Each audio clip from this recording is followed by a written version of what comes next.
I just can't choose. Well, what about me? Oh, you're not a monster. Have you looked at me recently? Ladies, gentlemen, and monsters of all ages, it's been right around a month since the release of Monster Hunter Wilds, and with that, people have had plenty of time to play the game. Of course, myself included, I have played the hell out of Wilds, and I plan to play way more than I have as well. But today I wanted to stop and give you my sort of short, summarized feelings on the monsters in the game. A tier list, quite simply, and this will be based off of my own thoughts and opinions on the monsters, of course, and I want people to keep in mind that this list is rating each other against the other monsters within this game. The lowest rated monster on my tier list is still, in my estimation, probably around the top 50% of monsters all time for me, so I'm quite happy with the roster of this game in particularly. That said, I'll be going through them in the order that you fight each monster within the game progression, and I'll be trying to be relatively snappy with this so I don't get too lost rambling about one specific creature along the way, as we have 29 monsters to cover today.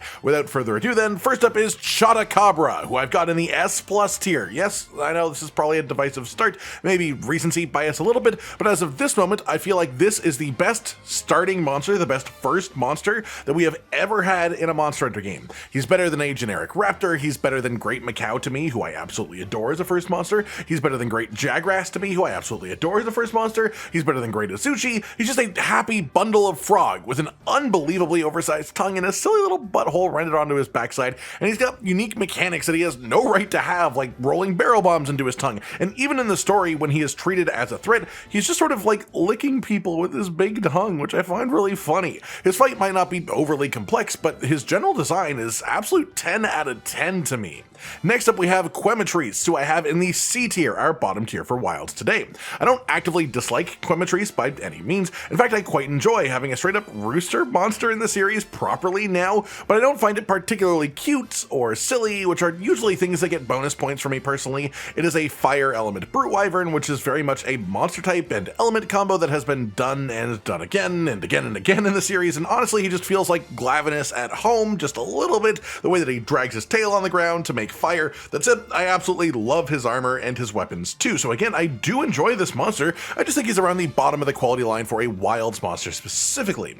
Following that is Lalabarina in the A tier. I am someone who quite enjoys these spider monsters, especially in the modern Monster Hunter games. I quite like the creepy movement they have, it's been executed excellently, and Lalabarina is all fuzzy and comfy looking and inviting, and then she starts shooting paralytic plumage out of her butt. She blooms into a rose during the fight, almost as if trying to lure enemies in with the beauty, and then having a name that literally sounds like somebody asked a small child to pronounce the word ballerina. She has all of these literal, just beautiful dancing motions, these pirouettes, the way she moves on her spidery legs around the place. It's just one of those monsters that has a very specific theme on it, and sticks to that theme insanely hard. Solid monster, but I just think Wild says even better to offer, hence the placement.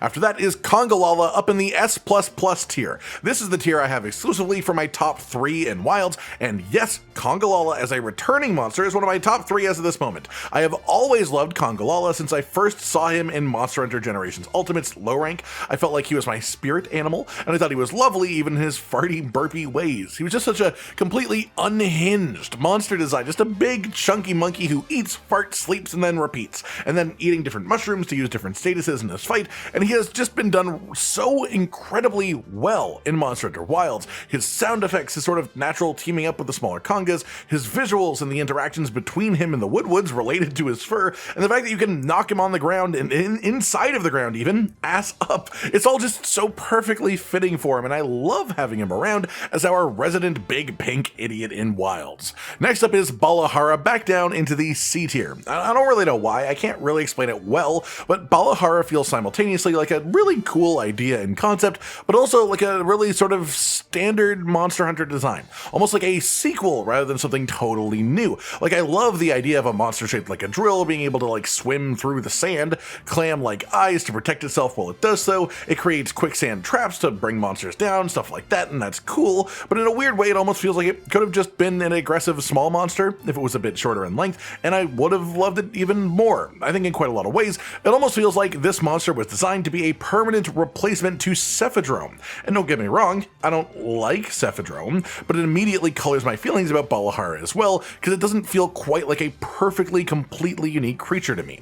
Moving on then, we have Doshagama, who I have in the B tier. I think Doshagama is cool from the initial reveal trailer. I did assume that he would be a much lower, earlier tier creature, but he is at least 1 or 2 rungs up the ladder from my expectations, and he is a pretty neat monster. I like that he uses the pack mechanics, and his use in the story and cutscenes is awesome, but his general fight just doesn't feel overly unique to me. He's a bit of a punching bag, he has a couple of moves that take advantage of his massive jaw, but he doesn't feel like a particularly creative design compared to most monsters in the game to me, and especially when he's being compared to other bear monsters and recent bear monsters too, his fight is just a little bit lackluster as far as I'm concerned. But both these things, at least part of them, are made up for a bit by another entry later on.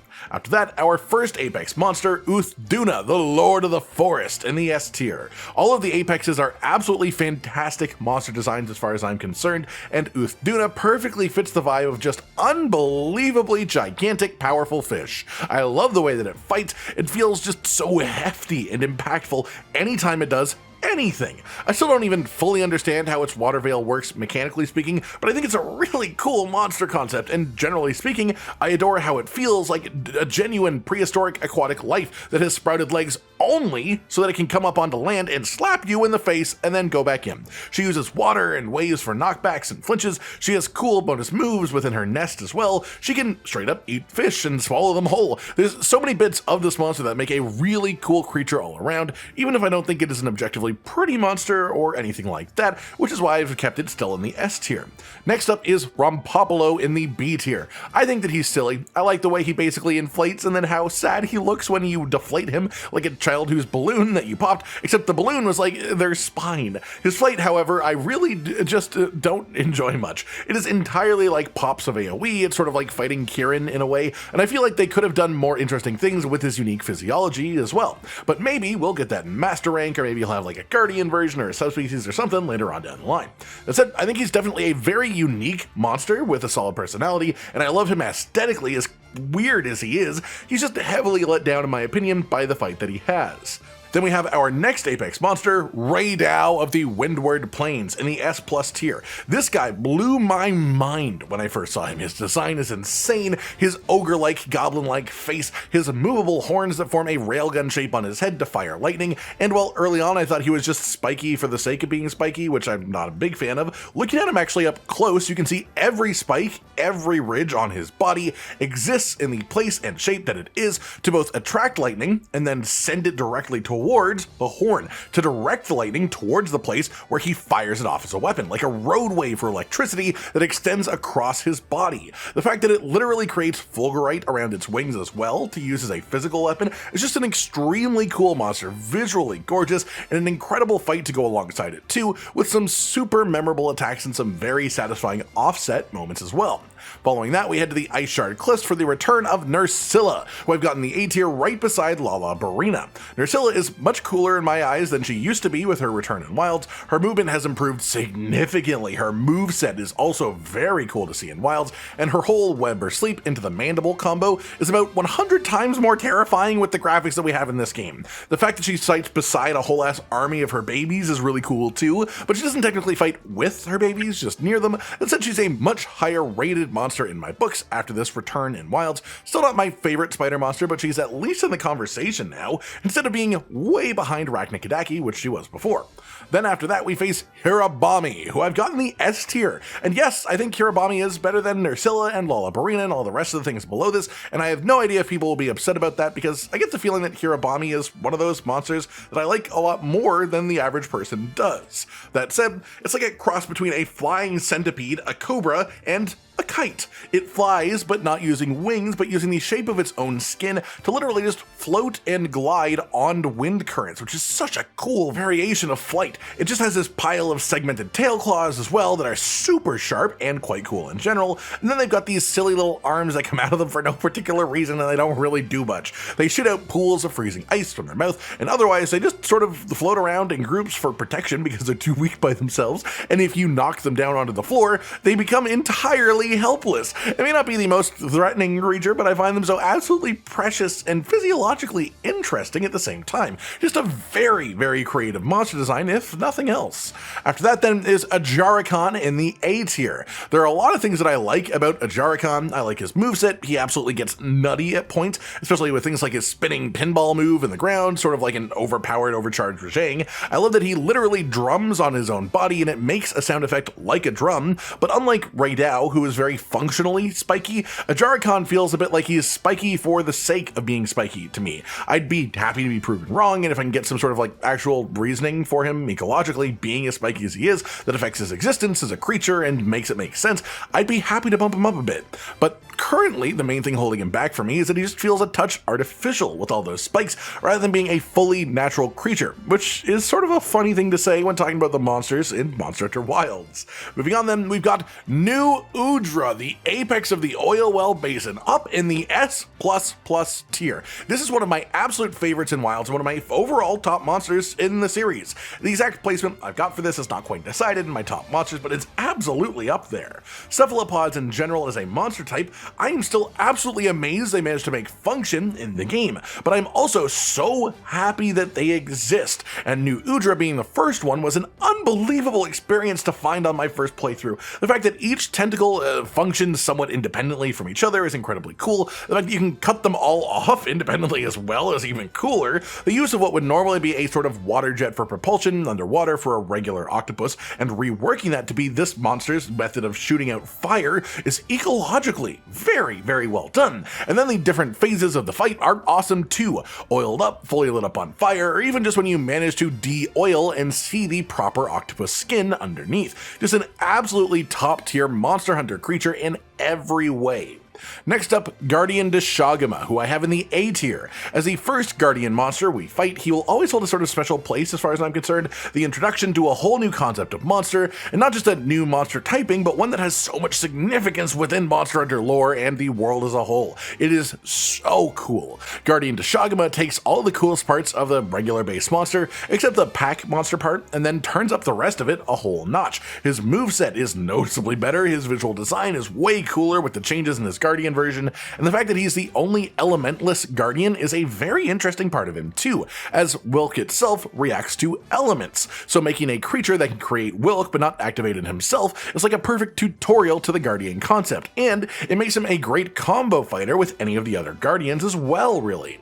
After that we have Guardian Rathalos, and surprising some people probably, I've got him in the S tier. I think he is noticeably better than a regular Rathalos. I think they did an incredible job of sort of twisting and turning a more standard Rathalos moveset to make it more interesting and more fitting. They've made him generally more physical, he uses his leg talons a lot more often, but then when he does bust out the fire, it's way more dangerous because of the Wilk crystals that he creates too.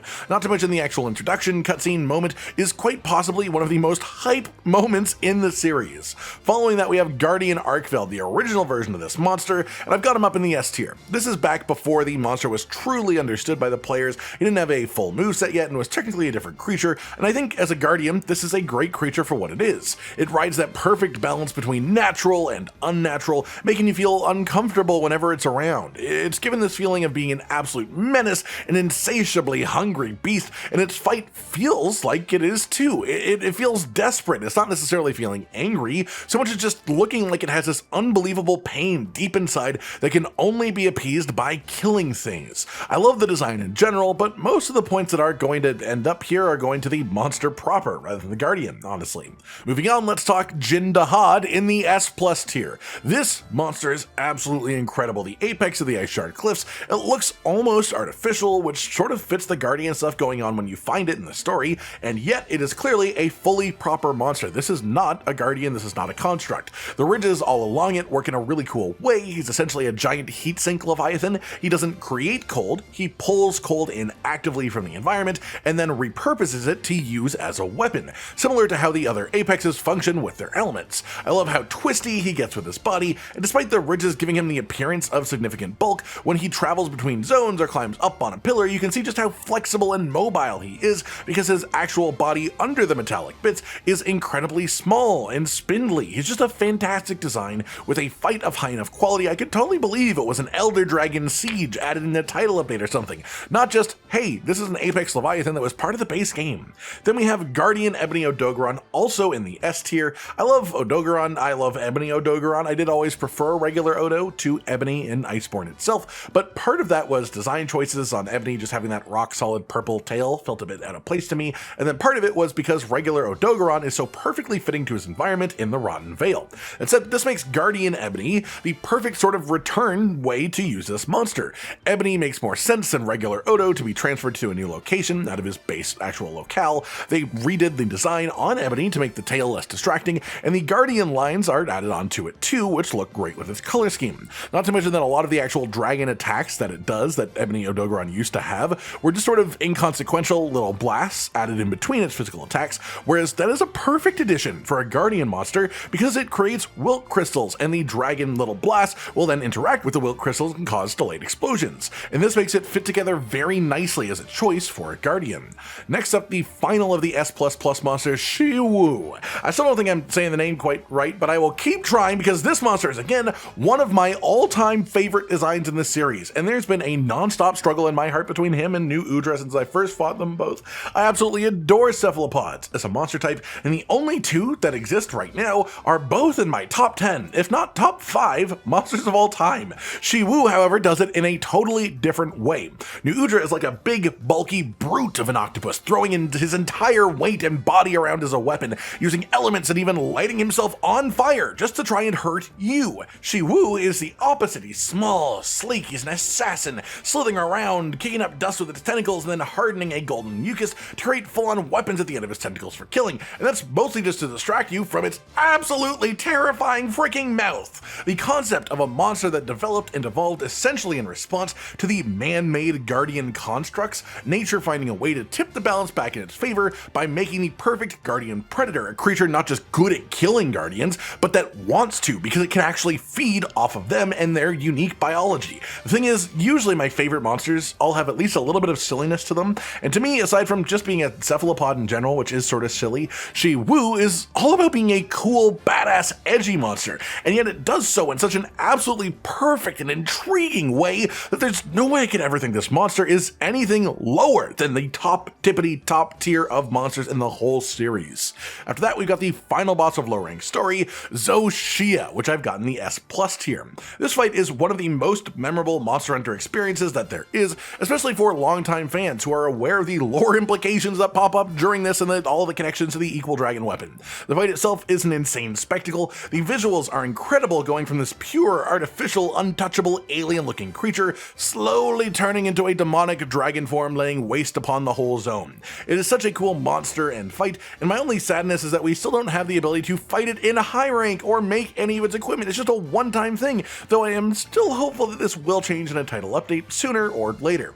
After that, we have our high-ranked creatures, starting off with Kut-Ku in the S tier. I love seeing Kut-Ku return to the game. He is an absolute classic, and the fact that he can show up in massive groupings is honestly really funny and fitting for him as far as I'm concerned. He's the classic fire chicken. He wasn't changed a crazy amount, but visually, he looks way better. It's so improved to have him in a modern game. He's way cleaner, and his moveset just feels genuinely fun with Wild's movesets to me, at least considering that he is quite a low-tier monster as far as difficulty and keeping that in mind. Similarly, we have Gypsyros, who I've got up in the S+ tier, and I'll probably get some pushback about that, but I don't care. Gypsyros was previously a monster that I thought was a funny concept, but executed not that great. I wasn't overly into it, and would have ranked him quite low. In fact, I put him right beside Kut-Ku in the all-monster tier list that I did before Wilds. I had them in the C tier over all the monsters in the series, but they both shot up a fair amount in my opinion. Gypsyros even more so. Visually, he just looks so much more perfectly rubbery now, and his animations work incredibly well with it. All of the new tail attacks make him about 10 times better to me. The flash, the fact that you can do a focus strike during it to make yourself immune to it, or you can focus mode turn away from it. He's just been given so much love as a monster going into Wilds, and I can honestly say I'm a big fan of Gypsyros now with no sarcasm in the slightest, even when he pretends to die early, but that lets me have a bonus carve anyways. Then we've got Rathian, who I have in the B tier, and Rathian is lovely to see, classic monster, one of my favorite punching bag fights because her fight rarely ever changes dramatically from game to game, and it is a very learnable fight full of patterns that make her fun to actually engage with. But given a lack of overarching changes in general between games and her not like being one of my favorites either, this feels like a perfect place to plop her down, right below her husband down here. That said, Rathalos I've got up in the A tier. He looks great in Wilds. I find it fun that whenever I attack a Rathian, Rathalos seems to fly over and try and help out. I think that's an actual inbuilt game mechanic this time around, and I think it's a fun way to connect the monsters, and I think Rathalos is enjoyable to fight in Wilds too. However, he's got a significant overhaul to his moveset going into Monster Hunter Rise, and he's kept a lot of those moves going into Wilds, but like Rathian, I don't feel like they've made too many differences to him in Wilds specifically compared to his most recent appearance. But I still think this is a solid place for him, especially with his Guardian getting a bit of a higher up placement because I think his Guardian's got some good improvements. Then we have Blanganga, who's going up in the S tier because I do genuinely enjoy Blanganga in Monster Hunter Wilds. I used to think of him as the monkey monster that just sort of existed as a monkey tutorial compared to the others, but in Wilds he is quite fun, probably helped by only being added in high rank despite being a relatively lower tier creature. It feels a lot more interactive with his little Blangos fighting near him. His ice breath with the newer version of the frosted status is much more interesting to me, and I think he's got some pretty fun animations in Wilds too that make me like him even more, not to mention that he has some of the coolest equipment in the game now with the changes that they've made to those too. Then as we round off to our last few, one more returning monster with a major glow up is Gravios in the S+ tier. I fucking love Gravios in Monster Hunter Wilds. The graphics do him so much justice. He feels like he is properly made of rocks now, and his absolute gargantuan size feels so impressively imposing despite the fact that he's basically just a sphere with wings. His laser beams both look incredible and create genuine tension in the fights with the patterns they have. They are difficult, they are painful, they are dangerous. His gas attacks are actually quite neat in Wilds too, and I love when he just uses his body as a weapon for most of his moveset as well. For him, it doesn't feel like just one thing has changed that I like a lot, so much as every little adjustment they made to him added up to make him a way better monster in my eyes than he used to be. I used to have him ranked similarly to the more basic raptor monsters before this, but he has gone significantly up in my personal rankings after his Wilds rework and his reintroduction.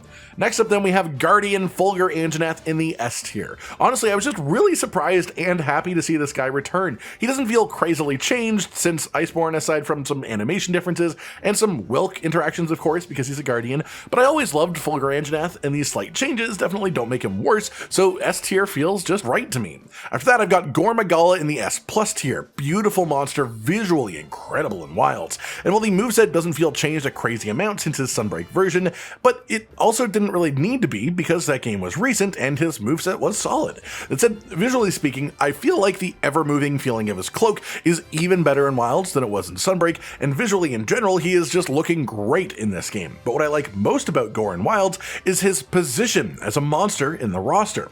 When he was brought in Sunbreak, he was just sort of another monster, right? He was a part of the roster, but he wasn't a big part of it, whereas in Wilds he's one of the two main high rank monsters at the end of this sort of tier of difficulty. He has a whole proper storyline dedicated to him that's a lot of the high rank story, and a lot of players would agree that he is the hardest fight currently in the game in his tempered form. And this position as a genuinely threatening creature has completely shifted my thoughts on him as a monster compared to him just being sort of like another part of the Sunbreak roster, essentially. Then finally we have regular Arkveld, also in the S+ tier. The actual visuals of this monster are gorgeous, the chains are maybe a little bit bulky for my taste, but I can easily let that slide given the detail on the chains, the way that they shift and gain energy through the fight, and then split into two chains on both sides, and especially with how unique they make the fight itself feel. The creature feels like some sort of ancient beast that you have somehow unearthed and have no right to disturb, and the noises it makes feel like constant wails of pain, like a ghost in the night mourning the death of every other member of its species. And underneath all of that, I can't help but feel like it also sounds a little bit like a cow, which is just so unbelievably fitting as a flagship for a game where, at its core, the story hook is all about milk. That just about does it for today then, everyone. My full tier list for the monsters in Monster Hunter Wilds as of the base game a month out from the release. Things may change as my thoughts settle more in the future, sure, but this is a solid update as to where I'm at right now personally. If you think any of these monsters should be higher or lower, feel free to share your own thoughts on any of this in the comments down below. Like if you liked the video, subscribe to the notification bell for more, and most importantly, ladies and gentlemen, until next time, stay sweet. Josh, Cotton, and Hollow with the videos, dropping the humor like a hammer on your tippy toes, bringing entertainment on a daily arrangement to take our insanity and turn it into entertainment. Yes, I said entertainment twice, to reiterate that it is nice to look into your faces on a mostly daily basis when you let us in your homes to make the whole world a stage. Goodbye.